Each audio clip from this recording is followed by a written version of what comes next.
I'm glad to hear, that you guys, even regardless of having your own kind of interests or figuring out your own paths in life, you still found a way to at least maintain some sort of friendship, regardless of, time, schedule, or interest being different. I think that's something that everyone kind of deals with. Like, if I even think about myself, the friends that I have in high school, love them to death, for more or less.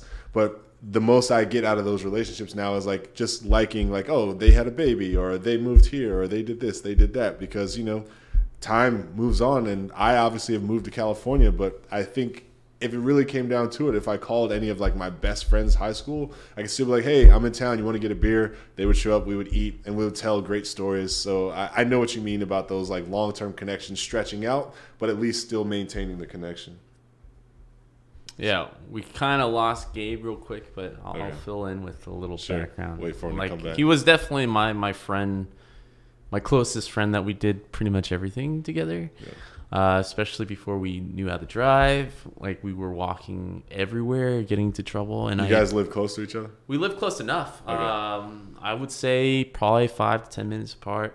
His mom, either after school, we'd just hang out, or his mom would drive over, would spend the night. I think a lot of my gaming history was because with this guy, right? He would be the only one with the N64 at the time. Oh, man. And all those games. He was everybody's best friend. Yeah, the WrestleMania games, all the Mario games. Like, I really got into it. I never owned a 64. I only had a PlayStation. But every time we hang out, we would be playing those type of games and getting used to that.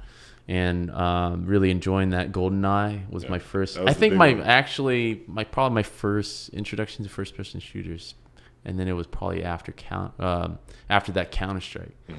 So it was those moments that really shined for me as a gamer, and then eventually a game developer. Yeah.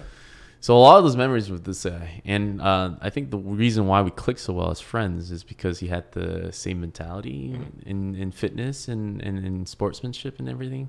We would constantly challenge each other, and he was fast too, just not as fast.